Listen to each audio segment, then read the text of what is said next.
Praise Lord, जय मसीह की। मैं स्टैनली मैकवान, मेरे YouTube channel Hindi Gujarati Bible study में आपका स्वागत है। मेरे चैनल को आज अभी इसी वक्त आप सब्सक्राइब कर लीजिए और परमेश्वर के ज्ञान में आप बढ़ते जाओ। जब अब्राहम ने इसहाक की बलि दी तब उन्होंने उस जगह का नाम रखा था यहोवा यिरे।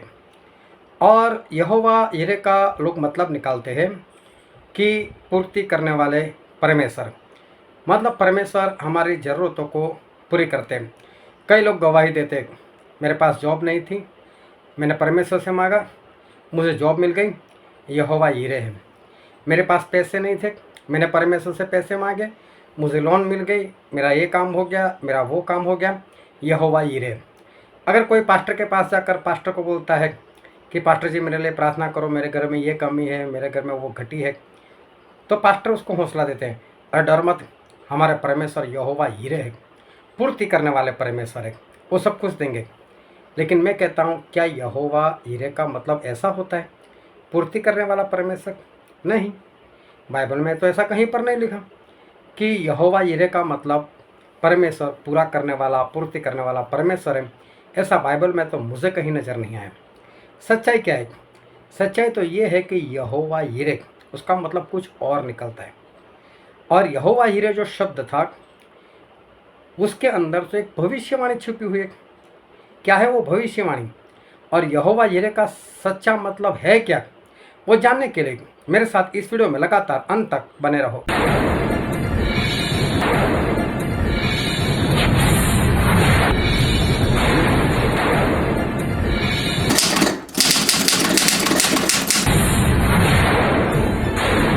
अब्राहम को परमेश्वर ने बुलाया था अपने पास, और परमेश्वर ने अब्राहम को ऐसा कहा था कि अब्राहम अपना देश छोड़ दे, पिता का घर छोड़ दे, सभी कुछ छोड़ दे, और जो देश मैं दिखाऊं उस देश में मेरे पीछे तू चल, और मैं तेरे से एक बड़ी कौम उत्पन्न करूंगा। उस वक्त अब्राहम जो थे वो 75 साल के थे, और अब्राहम को एक भी औलाद नहीं थी। जब अब्राहम ने देखा कि एक परमेश्वर मुझे दर्शन में ऐसा कह रहे कि मैं तुझे औलाद दूंगा, एक कौम उत्पन्न करूंगा, तो बहुत खुश हो गए, क्योंकि 75 साल तक उनको एक भी औलाद हुई नहीं थी। और अब्राहम परमेश्वर को मानते भी नहीं थे, वो तो किसी और देव देवता को मानते थे। ऐसा यहोशू 24वें अध्याय उसके दूसरे वचन में लिखा है। तो इस बार अब्राहम ने परमेश्वर के ऊपर विश्वास किया, और परमेश्वर के कहने से वो अपना देश छोड़कर कनान को चल दिए। वहाँ जाकर वो रहे, 24 साल हो गए, और अब्राहम 99 साल के हो गए, और उनकी जो पत्नी थी वो 89 साल की थी, सारा। लेकिन 24 साल बीतने के बाद भी अभी तक अब्राहम को कोई औलाद परमेश्वर की ओर से नहीं हुई थी। सारा अभी तक भी बांस थी। अभी जब अब्राहम 99 साल के हुए तब परमेश्वर ने एक बार फिर अब्राहम को दर्शन दिया, और अब्राहम को बोला कि अब्राहम, मैं सर्वशक्तिमान परमेश्वर हूँ, मेरे सन्मुख चल और सिद्ध हो जा, और इस बार ठहराए हुए वक्त पर मैं तुझे औलाद दूंगा। तो परमेश्वर ने बोला कि अब्राहम, इस बार तेरी पत्नी पक्का गर्भवती होगी और वो बच्चा जनेगी। और उस वक्त जो स्त्री को ब्लीडिंग होता है 5 दिन हर महीने, ये एक ऐसी अवस्था है कि उसके बाद ही, वो 5 दिन के बाद ही स्त्री को बीज बनना शुरू हो जाता है। अगर स्त्री को ये ब्लीडिंग होना बंद हो जाएगा, मेंसेस आना बंद हो जाएगा, उसका पीरियड आना बंद हो जाएगा, तो उसके बाद बच्चा जनने के लिए जो बीज होना चाहिए वो बीज उसमें नहीं बनेगा। अभी सारा की परिस्थिति यही थी कि अब उसको स्त्री की रीति के अनुसार जो पीरियड आना चाहिए वो बंद हो चुका था। अब वो माँ बने ऐसी कोई परिस्थिति नहीं थी। लेकिन यहाँ पर तो परमेश्वर थे। सारा ने भी विश्वास किया, अब्राहम ने भी विश्वास किया, और सारा 90 साल की हो गई और अब्राहम 100 साल के हुए। तब उनको एक बेटा हुआ, और उन्होंने उस बेटे का नाम रखा इसहाक। अभी इसहाक बड़े हो गए, बड़े बोले तो 33.5 साल के हो गए। अभी ये आयु आपको बाइबल में कहीं पर नहीं मिलेगी, लेकिन स्टडी करने से पता चलता है कि इसहाक 33.5 साल के थे जब परमेश्वर ने अब्राहम के पास आकर ऐसा कहा कि अब्राहम, तेरा इकलौता बेटा जिसे तू बहुत प्रेम करता है, उस इसहाक को होम बलि करके मुझे चढ़ा। अगर आपको इस आयु के बारे में समझना है तो मुझे कमेंट ज़रूर करना, उसके ऊपर मैं वीडियो बनाकर आपको बताऊंगा। अब क्या हुआ कि परमेश्वर ने अब्राहम से परीक्षा करते हुए कहा कि अब्राहम, इसहाक की होम बलि कर दे दे और यहाँ से निकल 3 दिन तक चल और मोरिया देश में जा। मोरिया देश में एक पहाड़ में तुझे बताऊंगा, उस पहाड़ के ऊपर तू मुझे अपने बेटे इसहाक की बलि दे दे। तो अब्राहम सुबह में जल्दी उठ गए, लकड़े काटे, गधे के ऊपर रखे, 2 अपने नौकर लोगों को उठाया, इसहाक को उठाया, बोला चलो हमको चलना है, दूर जाना है, और वो सब लोग निकल पड़े। अभी जब वो मोरिया देश में पहुँचे, 3 दिन हुए, तो अब्राहम ने पूछा होगा परमेश्वर अब कौन सी जगह, और परमेश्वर ने एक पहाड़ बताया, इस पहाड़ के ऊपर तुम मुझे इसहाक की बलि दे। तो अब्राहम ने अपने नौकरों से कहा आप दोनों यहीं पर खड़े रहो, मैं और मेरा बेटा हम उस पहाड़ के ऊपर जाकर आते हैं और परमेश्वर को दंडवत करते हुए उनकी आराधना करने के बाद हम वापस लौट आएंगे। अब्राहम पूरे विश्वास से कहते हैं हम दोनों वापस आएंगे। तो जो लकड़े काटे हुए थे वो सारे लकड़े इसहाक के ऊपर रखे। अभी देखो, एक इंसान को होम बलि करना है, मतलब जलाना है उसको, तो एक डेड बॉडी जलाने के लिए कितने लकड़े चाहिए? उतने लकड़े इसहाक के ऊपर थे। अगर इसहाक छोटे होते तो इतने सारे लकड़े वो उठा नहीं सकते थे और उठाकर पहाड़ तो चढ़ ही नहीं सकते थे। तो इसहाक बड़े थे, मतलब कि 33.5 साल के थे। उसकी आयु के बारे में हम फिर कभी देखेंगे। तो लोग चढ़ कर गए। तो जब जा रहे थे तो इसहाक ने बोला कि पिताजी, हमारे पास आग तो है, हमारे पास लकड़ी भी है, लेकिन होम बलि के लिए जो पशु चाहिए, जो भेड़ चाहिए, भेड़ कहाँ है? तो अब्राहम ने ऐसा बोला कि बेटे परमेश्वर को चाहिए ना, परमेश्वर अपना उपाय खुद कर लेंगे। फिर वो लोग गए ऊपर, वहाँ पर वेदी बना दी।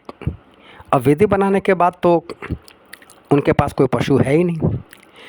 बाइबल में नहीं लिखा, लेकिन मुझे लगता है कि इसहाक ने एक बार फिर पूछ लिया होगा, पिताजी भेड़ तो है नहीं। और अब्राहम ने बोला होगा कि बेटे बलि तो तेरी देनी है।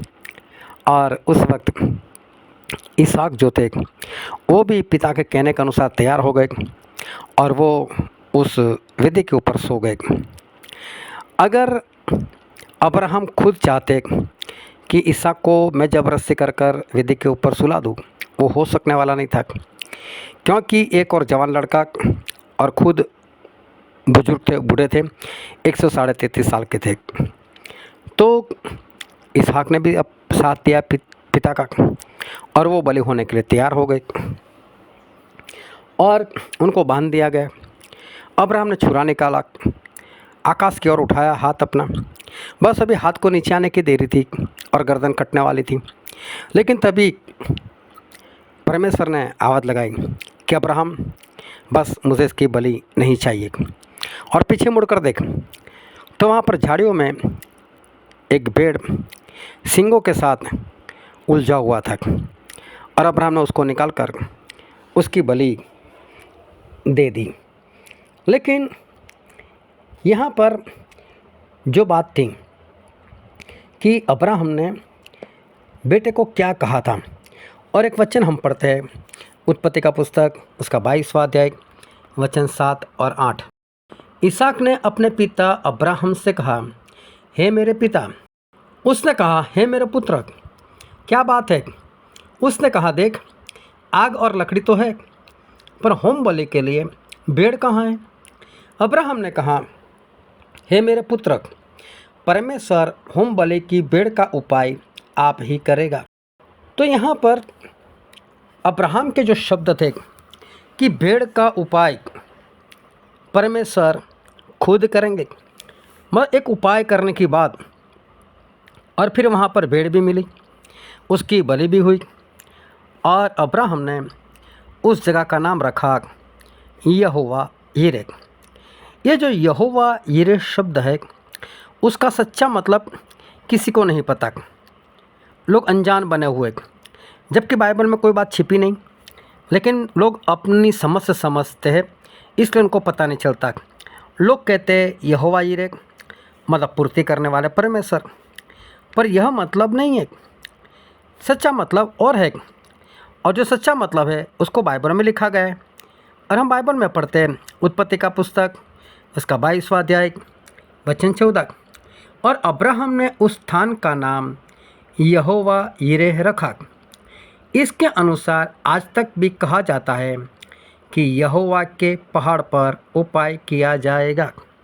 यहाँ पर यहोवा यिरे का जो मतलब है वो स्पष्ट रीति से बताया है कि यहोवा के पहाड़ पर उपाय किया जाएगा। ये यहोवा यिरे का सच्चा मतलब है। अब ये यहोवा यिरे जो शब्द है उसमें एक भविष्यवाणी छिपी हुई है, लेकिन कौन सी भविष्यवाणी छिपी हुई थी? चलो वो जानने से पहले मैं आपको एक बात और बताना चाहता हूँ जो समझना हमारे लिए ज़रूरी है कि वो जगह कौन सी थी जहाँ अब्राहम ने इसहाक की बलि की थी। और वहीं पर हम पढ़ते हैं उत्पत्ति का पुस्तक उसका 22वां अध्याय और पहला और दूसरा वचन। इन बातों के पश्चात ऐसा हुआ कि परमेश्वर ने अब्राहम से यह कहकर उसकी परीक्षा की कि हे अब्राहम। उसने कहा देख मैं यहाँ हूँ। उसने कहा अपने पुत्र को अर्थात अपने एकलौते पुत्र इसहाक को जिससे तू प्रेम रखता है संग लेकर मोरिया देश में चला जा और वहाँ उसको एक पहाड़ के ऊपर जो मैं तुझे बताऊँगा होम बलि करके चढ़ा। यहाँ पर परमेश्वर ने ऐसा बोला कि मोरिया देश में जा, देश का नाम है मोरिया। फिर वहाँ बहुत सारे पहाड़ हैं और वहाँ पर मैं तुझे एक पहाड़ बताऊँगा, उसके ऊपर मुझे तू इसहाक की होम बलि करके चढ़ा। तो मोरिया देश में एक पहाड़ था, उसके ऊपर इसहाक की बलि दी गई। अब बरसों बीतते गए। फिर एक बार परमेश्वर ने दर्शन दिया दाऊद राजा को, और दाऊद राजा को परमेश्वर ने इसी पहाड़ के ऊपर, ये मोरिया देश के इसी पहाड़ के ऊपर दर्शन दिया और उसको बोला कि तेरा बेटा यहीं पर मेरे लिए भवन बनाएगा, मतलब कि सुलेमान भवन बनाएगा। और सुलेमान ने उस जगह पर भवन बनाया। और देखो सुलेमान ने जो भवन बनाया था उसके बारे में बाइबल में लिखा है दूसरा इतिहास उसका 3रा अध्याय वचन 1। तब सुलेमान ने यरूशलेम में मोरिया नाम पहाड़ पर उसी स्थान में यहोवा का भवन बनाना आरंभ किया, जिसे उसके पिता दाऊद ने दर्शन पाकर यबूसी ओरनान के खलिहान में तैयार किया था। तो ये वही जगह थी जहाँ पर इसहाक की बलि हुई थी। तो वहीं पर वो भवन बनाया गया और पहले जहाँ पर इसहाक की बलि हुई थी अब उसी जगह पर वहाँ पशुओं की बलि होना शुरू हुआ, क्योंकि वहाँ परमेश्वर का भवन बनाया गया और परमेश्वर ने जो कुछ बलिदान बताया था वो बलि वहाँ पर चढ़ते गए। लोग पाप करते गए, गुनाह करते गए और पशुओं को लेकर आते थे। याजक लोग उसकी बलिदान लोगों के लिए करते थे। तो ऐसा हुआ कि परमेश्वर ने बोला था कि ये जो बलिदान आप लोग चढ़ाओगे उससे मैं आपके पापों को क्षमा करूँगा। तो पापों की क्षमा तो होने लगी, लेकिन क्षमा होने के बाद जो हृदय शुद्ध होना चाहिए वो लोगों के हृदय शुद्ध नहीं हुए। पशुओं की बलि से जो शुद्धता आनी चाहिए हृदय में, वो किसी के भी हृदय में शुद्धता नहीं आई। और एक वचन पढ़कर मैं बताता हूँ, इब्रानी उसका अध्याय 9 और वचन भी 9। और वह तंबू तो वर्तमान समय के लिए एक दृष्टांत है जिसमें ऐसी भेंट और बलिदान चढ़ाए जाते हैं जिनसे आराधना करने वालों के हृदय शुद्ध नहीं हो सकते। परमेश्वर यहाँ पर बताते हैं कि उस परमेश्वर के भवन में जो भी बलि चढ़ाई जाती थी उससे आराधना करने वालों के हृदय शुद्ध नहीं होते थे। पापों की क्षमा मिल जाती थी लेकिन हृदय शुद्ध नहीं होते थे। इसलिए जब परमेश्वर ने देखा कोई बलि काम नहीं आ रही तो प्रभु यीशु ने सोचा अब मुझे ही जाना पड़ेगा और मुझे ही अपनी बलि देनी पड़ेगी। और प्रभु यीशु उस बलि देने के लिए स्वर्ग से इस धरती पर इंसान बनकर आए। पर हुआ क्या, जो नबूकदनेस्सर नाम का राजा था, उसने इज़राइल के ऊपर चढ़ाई की और चढ़ाई करते हुए उसने सुलेमान के भवन को फूंक दिया। बहुत लोगों को काट भी डाला, बहुत लोगों को मार दिया, बहुत लोगों को गुलाम बनाकर अपने देश में लेकर गया। लेकिन उसके बाद जब कोरेश नाम का राजा आया तो उसने कहा कि इज़राइल का जो भवन टूटा हुआ है, इज़राइल का कोड जो टूटा हुआ है, तो जो भी परमेश्वर के लोग हैं वो वहाँ पर जाए और वो भवन बनाए। फिर एजरा और नहम्याह ने मिलकर वो भवन जो फूंक दिया गया था सुलेमान वाला, उसको बनाना आरंभ किया और उन्होंने ये भवन बना लिया। अब वो जगह कौन सी थी उसका मेरे पास कोई पक्का सबूत नहीं है, लेकिन मैं इतना जानता हूँ कि जहाँ पर सुलेमान का भवन था एग्जैक्ट उसी जगह पर यह भवन नहीं बनाया गया। कुछ तो उसमें फ़र्क था, अभी कितना फ़र्क था वो मैं नहीं जानता, लेकिन उसमें फ़र्क था। और जो जगह जहाँ पर इसहाक की बलि हुई थी उसी जगह पर प्रभु यीशु की बलि हुई, उसी जगह पर प्रभु यीशु को क्रूस पर मार दिए गए।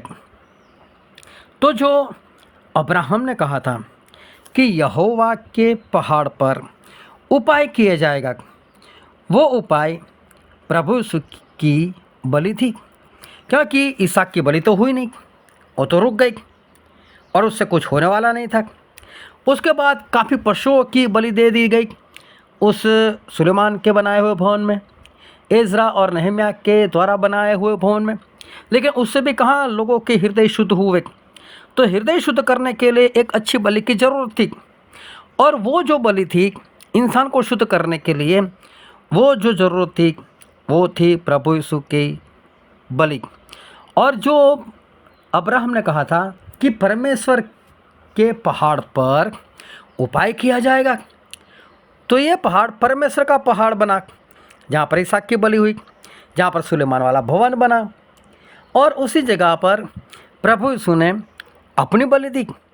अब प्रभु यीशु की बलि ने क्या काम किया, तो बाइबल में लिखा है इब्रानी उसका 9वां अध्याय वचन 14, तो मसीह का लहू जिसने अपने आप को सनातन आत्मा के द्वारा परमेश्वर के सामने निर्दोष चढ़ाया, तुम्हारे हृदय को मरे हुए कामों से क्यों न शुद्ध करेगा, ताकि तुम जीवते परमेश्वर की सेवा करो।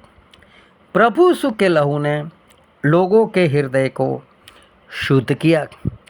तो इसहाक की बलि इसीलिए थी, पशुओं की बलि इसीलिए थी, लेकिन कहीं पर कुछ भी हुआ नहीं, और आखिर में परमेश्वर के पहाड़ के ऊपर उपाय करना पड़ा इंसानों को स्वर्ग में ले जाने के लिए।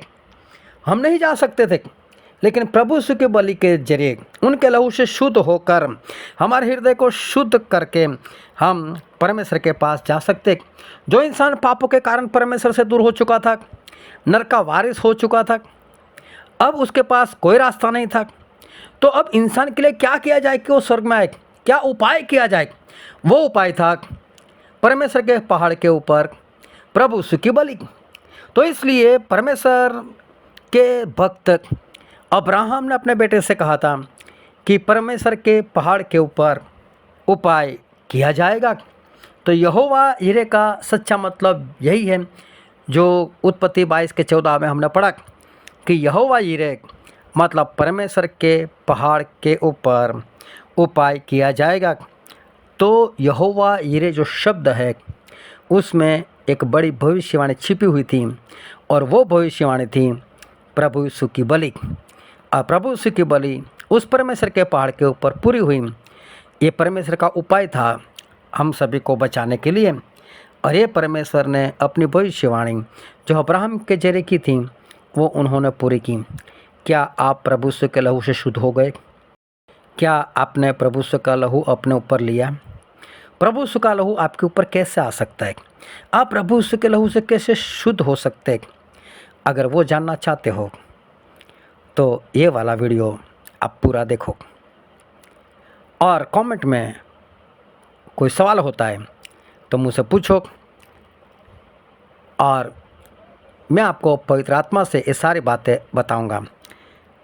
तो यहोवा यिरे उसका सही मतलब है परमेश्वर के पहाड़ पर उपाय किया जाएगा। और उसमें जो भविष्यवाणी छिपी हुई थी वो थी प्रभु यीशु की बलि की भविष्यवाणी। तो सारी बातें सुनकर आप आशीषित हो। परमेश्वर आपको आशीष दे, समझने का मन दे और परमेश्वर आपको आगे बढ़ाए। आमीन।